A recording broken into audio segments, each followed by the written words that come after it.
Right, so I'm going to explain this now. The American Constitution, the first one, the original American Constitution. This is Article 2, Sections 1 through to 4. And this is about, it says the executive power shall be vested in a President of the United States of America. It's creating it here. He shall hold his office during the term of 4 years, and together with the Vice President chosen for the same term, be elected as follows. So this is federal law of the election of the President. The election of the President is created and governed by federal law, right? Now,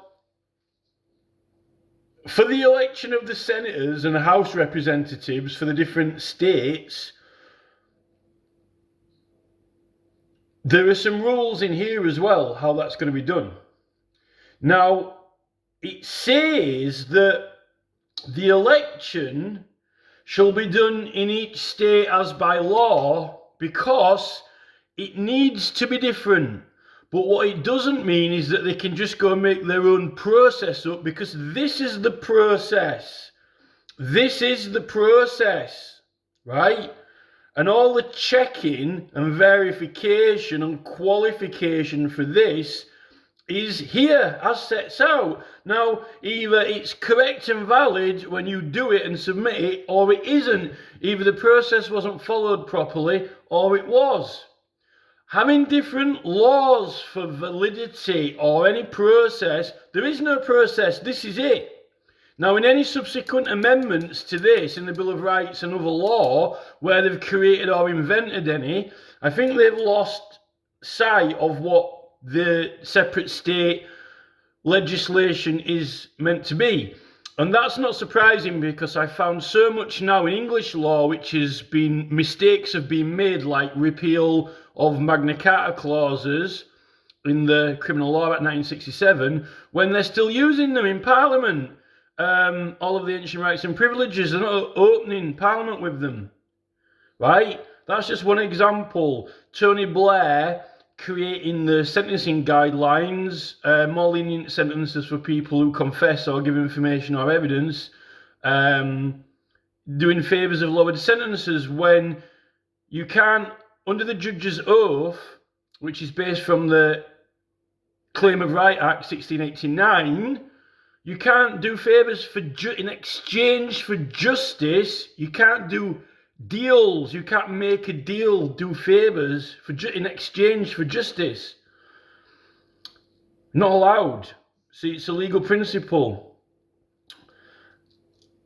And in respect to the person themselves and their conscience and their decision of how to plead or what they will disclose or not, the case is judged on the evidence and by law, whatever evidence they get or have got. But you can't coerce evidence in exchange for more lenient sentences, because that is coercing in respect to the defendant, in respect to persons. They're doing a deal for justice. They're making a deal. You scratch my back, I'll scratch yours. I'll give you the information if you don't kill me or hang me, or if you only fine me £20, not 70. That's making, he's bargaining with the justices. If you've done something, you go to court, they get the evidence, they try and prove it, by what the laws are, and then the jury make the verdict without respect to the jury's conscience, even though all this judges instructing or giving directions to juries when they can make it through their own conscience, which is something which Defend Our Juries campaign has been drawing attention to. But for political rights and privileges of Parliament and immunities, you don't have a jury anyway. That's different. But generally, also, the juries, with respect to persons, as being subverted as well. But I'm kind of maybe confusing matters now, but what I'm saying is there's actually quite a lot of issues in English law. So it figures that I think they've made some mistakes and contradictions in American law. Now, these are the federal rules for the election of president, and this is where the rules reside. This is where the process of election originally resides before it's modified or changed and what it was intended to be like. Now, there's another. This actually doesn't create the United States of America. This doesn't invent the United States of America. The previous, before this Constitution, the We the People, the Constitution as it's known more famously at the start of it, We the People, there was Articles of Confederation, and that had a different title, to whom, right? Now, when they did that confederation, they invented the name the United States of America. So the United States of America is created in the Articles of Confederation. Now, those Articles of Confederation, at first, when they had the Articles of Confederation, at first, they sent one. I know there's more states than there are back then. There was like fewest 13 states, I think, or so. But they sent, this is an example, they sent one person from every state to go and meet to decide on these Articles of Confederation. And then they did it a second time. Then more people went, maybe 3 or 4 from each state went. And then they kind of ratified and modified it. And then they just made a decision on the Articles of Confederation. So they had the United States of America. That's where the word delegate comes from. So the word delegate, originally, when the United States is formed, means a person or 2 persons who are meant to be, you would have thought, nominated. They represent the people of an entire state. A delegate, the first delegate, represented all the people of one state. When there weren't as many states then, right? But then they had more delegates from one state. A delegate does not represent a political party which is based or originates from somewhere else, or a group or body, a corporate group or body, a business group or body, or another country, or a group or organisation. A delegate is representing all the electors, the voters, irrespective of any other. There is no affiliation. There can be no party. There can be no business. There can be no company. They're sent by the voters of all of the voters of one state. That's what the word delegate is meant to mean, right? He might have one or more of them. Now, in this, right, and this is what I can gather from it, and I don't think I'm wrong about this, I think it's quite clear, right?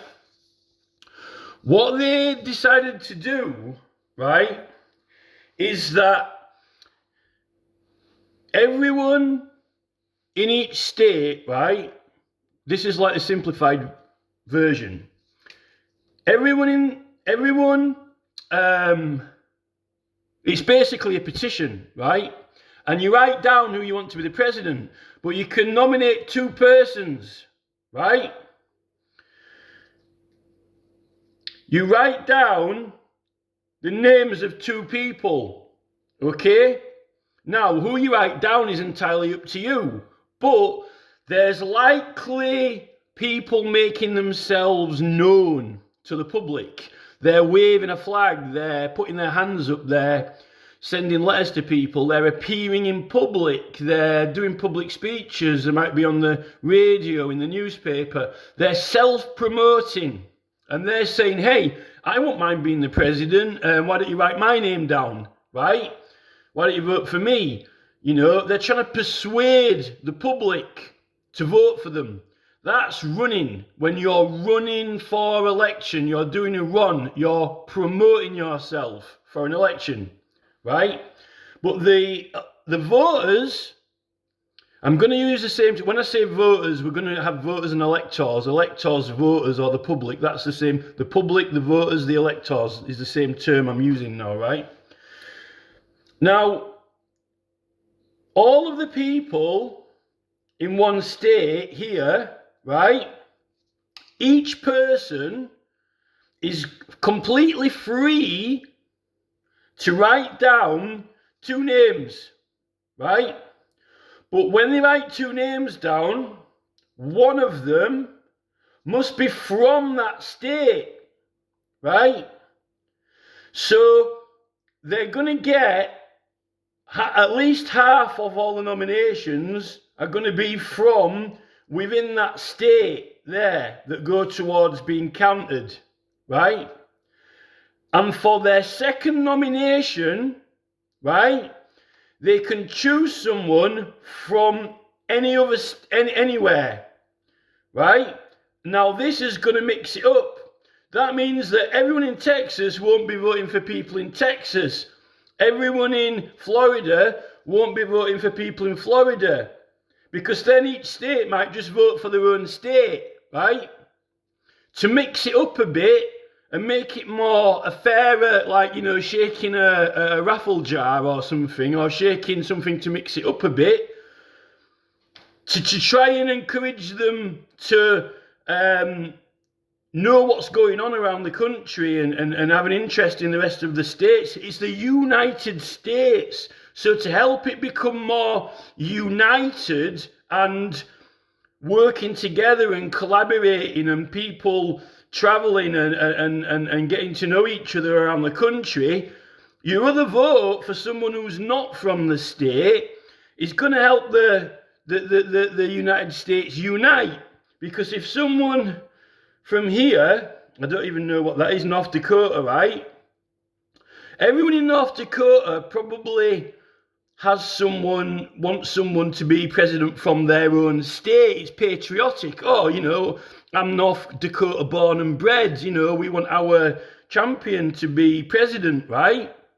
But they don't want everyone in North Dakota to just vote for people in North Dakota, because then it's not really in the United States. They're not showing an interest in the rest of the country, right?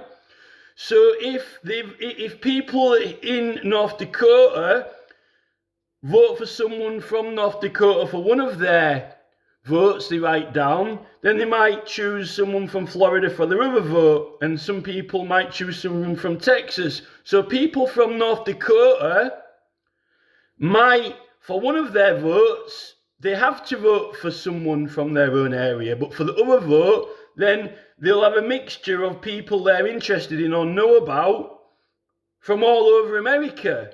So they might end up between all the citizens of North Dakota being evenly spread out for their second vote all across the United States. Now, if someone like Donald Trump, right, is doing a lot of publicity for himself, making himself well known, doing a lot of public speeches, then all the people from North Dakota, on one of their votes, they have to vote for someone from North Dakota. They can't vote for Trump and Vance, right? You can't vote for Trump and Vance. You can't, under these rules, right? Because that's not mixing it up. If Trump's representing a party that isn't really particularly from any state, that party, even if people in North Dakota, you know, they all vote for someone for the first vote from North Dakota, but then they all just suddenly start voting for Trump just because he's a member of a certain party, then you're not going to get a nice even spread of votes for people being interested in lots of different people from other states, right? And people voting for helping to unite the states, okay? One guy, like let's say Trump's, you know, I don't know, I forgot where Mar-a-Lago is or whatever. I know Trump spends a lot of time in New York, but let's say Florida, right? Because I've already put a pen mark on there. Let's say Trump's in Florida, right? Then for the purpose of this example, right? I know that he's got ties to New York and other places, but... So look at Florida. If everyone in North Dakota, on one of their votes, writes down someone from North Dakota, but then for their second, North Dakota is strongly Republican, and everyone else writes down Donald Trump, for example, if he were representing Florida, right? Then it would just be literally these two places that are getting all the votes. Just because everyone likes Donald Trump. And none of the other areas will be getting people's names written down. So you're not getting this kind of like kind of crisscross web work where people in these states are voting for kind of people in other states, and it's weaving a tapestry for their second vote because they can't vote inside their own state, so they've got to reach out. So you end up getting people looking to see who's interested, who people are voting for, who are people voting for when they've got to vote for someone from their own state. Oh, so then what you're doing is people are looking at who people are voting for in other states for their vote where they've got to vote in that state. And then they might go, oh, we'll vote, for this so-and-so from our own state, like in this Idaho here, but who shall we vote for? Let's see. Oh, there's a lot of people in Pennsylvania voting for, John Johnson. Is he any good? It says so in the newspaper. I might put his name down, because a lot of people in Pennsylvania are voting for him on one vote, right? So you're looking to see what's out there. But what it is, it's who's hot in each county and who's a strong representative of these states who people are interested in their own state for their own home vote. And then that helps motivate other states when they're doing their away vote, right? So for the home vote, whoever's like quite popular in one state with people's home vote is attracting awareness for people who are for their away vote to who to vote for. Do you see what I mean, right? Now, this is the thing. So the laws and regulations are that in Texas, the laws for the presidential election are you must vote for one person in Texas. You have to put one person's name down. If you're from Texas, one of the names you write down has to be from Texas. Now, that ain't going to be the law in New Mexico, is it? The law in New Mexico is not going to be that you have to vote for one person in Texas. It's going to have a different law and rules. And those law and rules are going to be you have to vote for at least one person from New Mexico, right? The laws in Florida aren't going to be that you have to vote for someone in New Mexico. They are that you have to vote for someone from Florida, right? And then you've got how many electors are there, how many members of the public are there, and you've got to calculate who's eligible to vote and so forth. Now, in this, importantly, which I think that I'm quite clear it says this, if I'm wrong about it, you can correct me. I'm pretty sure in this, right, it says people who are employed by the government don't vote in the presidential election. I'm sure. It says that paid officials and officers of government don't vote in the presidential elections because they're meant to be impartial, so they don't get to vote because they might have to try and keep the position untainted, pure from impartiality. If you have a government that is for or against certain people, it can be influenced, manipulated, cheat, like the CIA corruption and FBI corruption and so forth. So those people don't vote. Only the citizens, the workers, who are not affiliated with the government. And then your government is as impartial as you can get, right? Unless they're going to secretly cheat and rig it, but that's supposed to stop them from rigging it because they can't vote. They're not supposed to, according to this. Now, I don't know at what point they scrapped that, but it seems like they have done. But those people who don't vote, they are deducted, they're removed from the eligible electors. So all the people who work for the government in Florida aren't going to vote in the presidential election. So you've got to work out how many people are going to vote. And then you've got to work out who they can vote for. They've got to vote for someone in Florida. So these are what the state laws are, right? Because they're all going to have different numbers of people working for government, depending where certain government departments are based or operate from or whatever, right? The rules for... There are no rules. You write down the name of the two names, and those are the rules. That they've got. One of them's got to be from your home, and then one's from away, right? And then obviously the rules, are that it has to be legitimately done. You have to, you have to check that one's home, one's away. They have to check that it was you that voted. They have to check that they were counted properly. That when they send the mailbag into the White House or the Senate, someone didn't switch it on the railroad halfway and put a fake bag of votes in that have been made up. All this security stuff. The people operating that, running the trains, maybe, delivering the ballots, in the polling stations, and possibly even police, don't vote for president. Because then they can't be swayed one way or the other, right? That's what keeps it all legitimate, a legitimately functioning government. So, if there is reported something wrong, a rule broken, or cheating, or you didn't put his address down like they've claimed RFK Jr. didn't put his address down, then the people who work in the government who are running the country and the election, who aren't voting, they've got to investigate it, right? Like prosecutors, police chief, judge, right? But it's not a private suit by the electors, because the electors are voting. The electors have got a side. The electors are the ones who are choosing who they're going to write down. They're not bringing legal cases as well independently. Their role is to write down who they want to be president.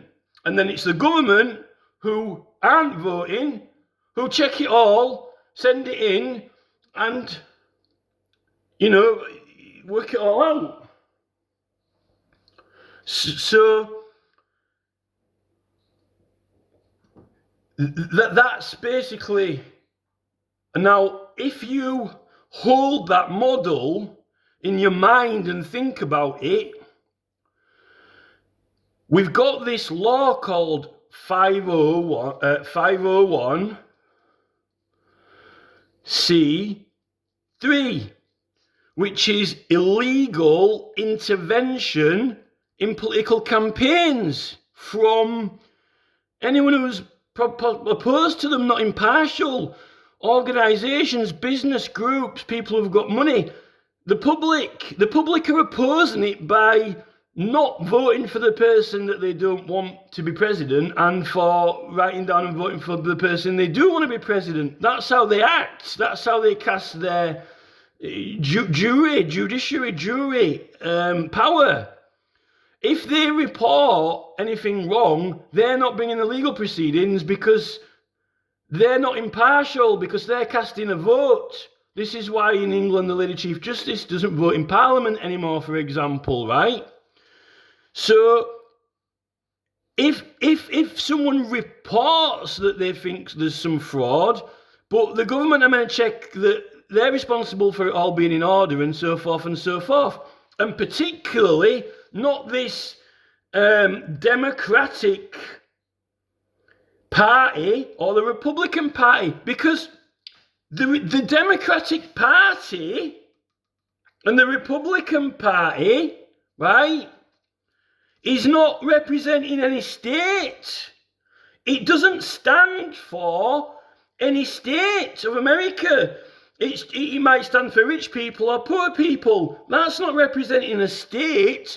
The concept and the basis of the United States of America being formed in the in the Articles of Confederation, which creates the United States of America in that style, and then enacts the Constitution, it wants all the citizens of America to vote for people from their own state who they regard highly, who will perform well in government, and also be interested in the other states.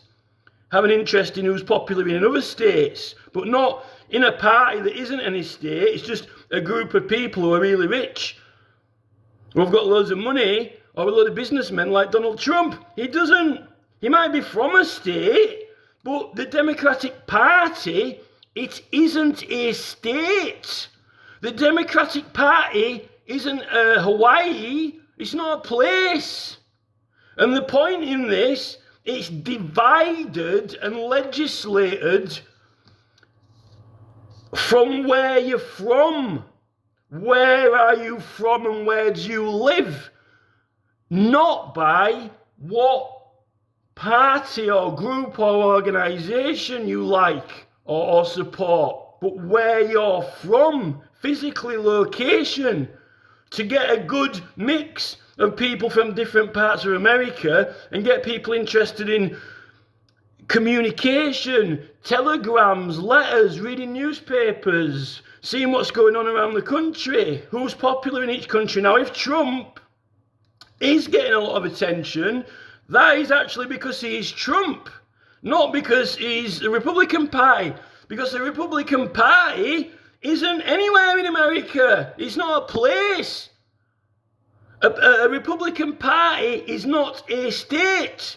So it's not in the interests of the idea behind the United States of America to have a political party. Now, when people do cast their votes and write down the two names, there's no differentiation who's going to be the president and who's going to be the vice president, right? You write down two people, you've got two chances, right? And they want people to have one shot at someone from home and one shot at someone from away. And then that makes, from all the popular people over America, when you put them in a jar and shake them up, then you're getting who's the most popular based on what they're doing and where they're from, though, in America, not from what party they represent. So the vice president is determined by counts in second place. It's not determined by declaration of position. The vice president is not determined because of the appointment. He's determined because he didn't win. He came second. That's what determines him. From all the people in America, who's most popular, the vice president was the second most popular, not the first. That's the general basis of it. Right? So, and another thing with this is that when people started, when these people from different states who are getting voted for and nominated, and it's a completely free petition, it is quite a difficult thing to count. It's quite a difficult thing to count and calculate and add up and monitor. But you've got all the government staff helping who are impartial, sworn in under the United States without prejudice or bias. It's meant to be a clean example of democracy in the world. They don't vote according to this, right? Unless they're the ones who, become corrupt and cheating. But this is supposed to prevent it. Right? They're not meant to have you're not allowed to have affiliation. They can't cast a vote. Not according to that, from what I've read. Now, the problem is that, and this is why you can't have a civil case against a presidential campaign. You ain't got the authority or jurisdiction to it. It has to be the government who does it with impartiality, because voters aren't impartial. They're voting. They're choosing a side, and so is the party that they're representing, or organisation or charity. If it makes that legal motion, it's choosing to oppose the people. But the thing is, how can you target Robert F. Kennedy Jr. or Trump if no one really is sure who people are going to vote for because they're voting. There's nominees all over the place and they're all crisscrossing. When one person gets so popular that he cannot, this actually prevents him from being too popular. Because if you've got two votes, two names, one's got to be from home. So for half the votes from every state cannot go to Trump. And half the votes from this state can't go for Trump because he got to vote for home, not away on it. So it prevents Trump from all the away votes can vote for Trump except the place he's from, but the home, all the second vote, the home vote can't be from there. So he can't choose his vice president. The citizens of America determine who the vice president is by who comes second in the voting process, right? So you can't have Kennedy Shannahan or Biden Harris or Trump Pence. Now what happened is they went slack on this, and if they've been making amendments and various articles, then I think what's happened, like in England, is they've gone wrong.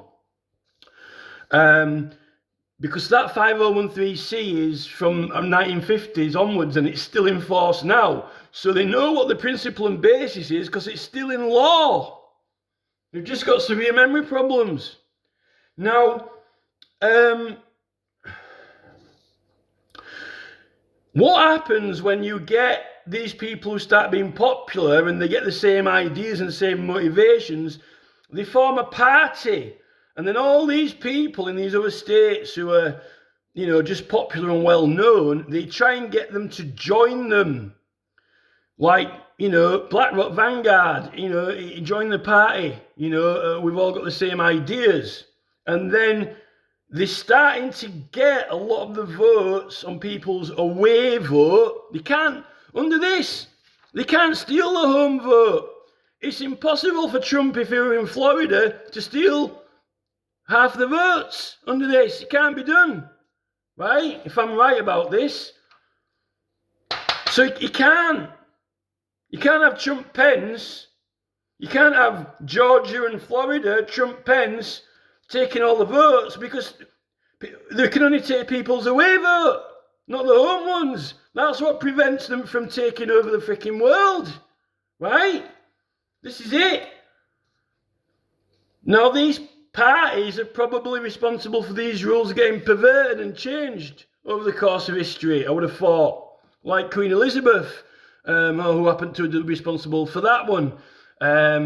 Tony Blair, the Prime Minister, making legislation that can't be made, right? But as for checking the signatures, making sure it's not fraudulent, all that, there's meant to be a boatload of staff. Surely, out of the employees of government, that's what the men do, go through ballots and count them and add it up. So no, the people can write down what they want on there. It's like a needle looking for a needle in a haystack going through them. What the fuck are the fucking government staff meant to be doing? That's why they're not voting. That's why they're running the freaking framework. That's why they're investigating if there's any fraud. This is the point, right? So this is it. 501c3, the people who are going to be turning out to vote can't get involved in the campaign other than turning out to write down the names. Now, what started happening when these big parties said, oh, well, we want, this guy and this guy to be a nomination, or we'd like everyone to vote for this or this guy. So what they're doing is they're giving favourites. When everyone starts joining these groups, the group then says, oh, well, we're going to have, we need favourites, right? But the process of these Democratic Party conventions and these selection processes within a party, the party is not a state of America. It has no physical origin. It has no citizens. So how can it be representing anywhere? It represents nothing. It represents nowhere in America. Nothing. Right? So, when they're selling tickets, like on 007, I wouldn't afford to be selling tickets, they're forecasting. What they're doing is, it's like going to the horse races. Look on the board. Who's the favourite? Who do we favour? Who's strongest? Who's most popular? Or who do that party want to have there? And then they write the name down. Now, I think it's likely you'll find that they probably had favourites in counties who were members of the party when you had to vote one home vote. This probably had like the Democrat or the Republican people in each state, which you had to do a home vote, right? And then an away vote. But it wasn't particularly for vice president or whatever. And then at some point they started saying whether you wanted it only for vice president or whether for president or whatever. You could actually put the name down, but that's starting to deviate from this. But what they're effectively doing, all these free votes you've got, when you've got to have, well, it's not free votes, but the process that keeps it fair, where one's anchored, there's always half of the votes anchored at home, and then the other one can be from anywhere, to create this network of United States of America, this patchwork connections of unity, of what is meant United States, right? When the other vote's free to go anywhere, then what these parties do are they're drawing the second half of the votes over to this guy here, right? And don't pay no attention to these other people, but the party's not a place, Republican. The play, if Trump's Florida, I'm not saying he is, but if he was Florida, then everyone would be voting for the person who's from Florida, right? That's the place, but that's what the rules are meant to be, to keep it fair. So they've ended up doing these tickets because people might not know what to vote for or just go for. It ends up literally being it's like on Peaky Blinders, basically, when it's exactly like Peaky Blinders when you've got ticket tout. They're actually big. Once people start going, I'll have a bit, like it's like on Casino Royale when he goes, I'll have a triple vodka, shaken not stirred with a cherry in and 3 ounces of orange, and that sounds good. I'll have one of those too. Then everyone's buying the same drink. Oh, that sounds tasty. I'll have one as well, right? And then what happens is, all the United States, rather than being united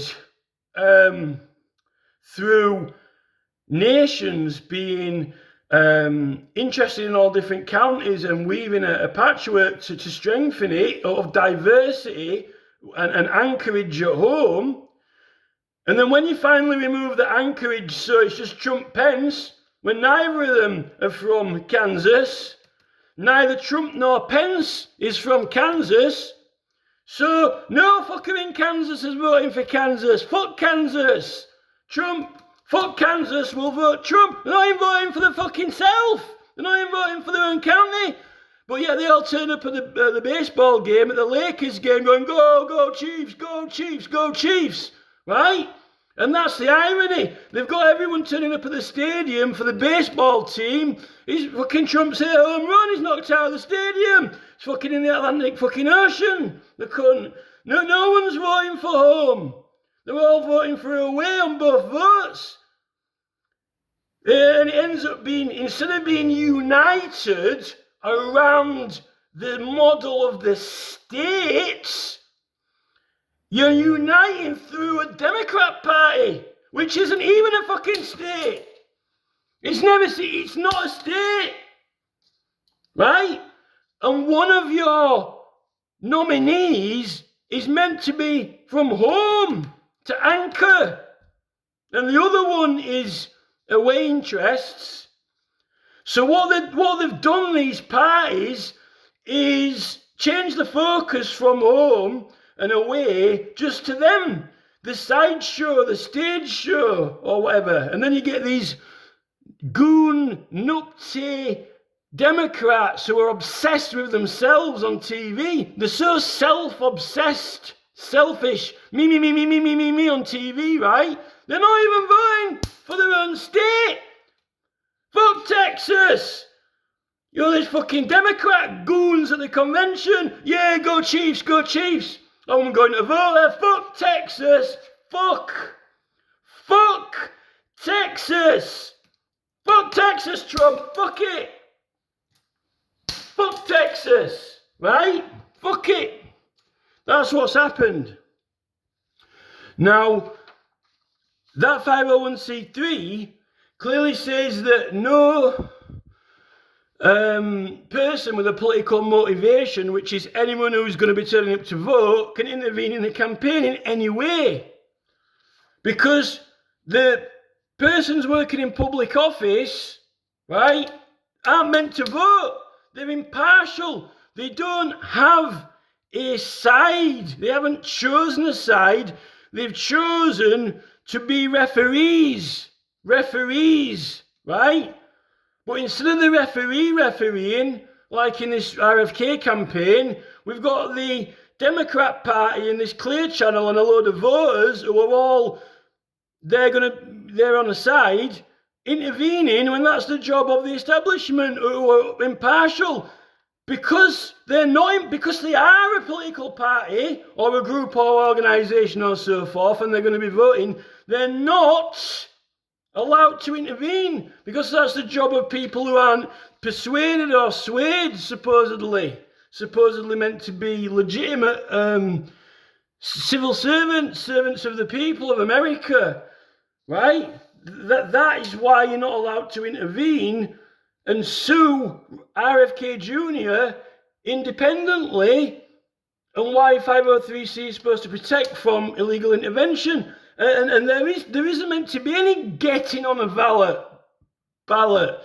All you do is promote yourself. You promote yourself, you make everyone in the United States aware that you exist and that you're up for it. And then if they want to see you in the White House, either as, well, they're only going to be able to do it with a second vote. Because if Kennedy, right, was, you know, not from Texas, people in Texas can only put him down for the second vote. That's how I'm reading this. So read it again and see if I'm right or not. And if I'm wrong, then fair enough. But I don't think I am wrong. And that's why this 501c3 is actually still in legal force.